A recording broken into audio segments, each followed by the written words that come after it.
Tired of juggling multiple messaging apps for your business and wondering if Wati's WhatsApp Business API is the solution without breaking the bank? Let's clear up the confusion and show you how to unlock Wati's potential, absolutely free. First things first, head over to Wati's website. The link is in the description below for easy access. On the home page, look for a button that says Start Free Trial or Sign Up for Free. Click on it. This will direct you to the Sign Up page.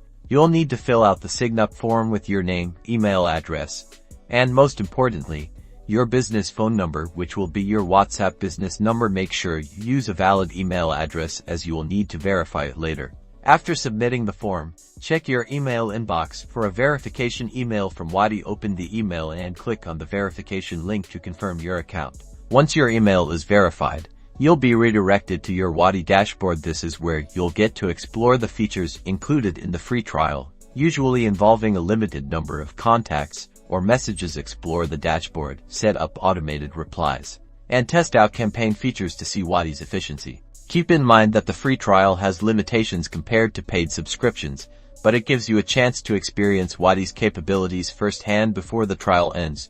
Consider exploring the paid plans to unlock full access. And that's it. You've successfully opened a Wati account and are ready to explore the power of WhatsApp Business API. Don't forget to like and subscribe for more helpful tutorials.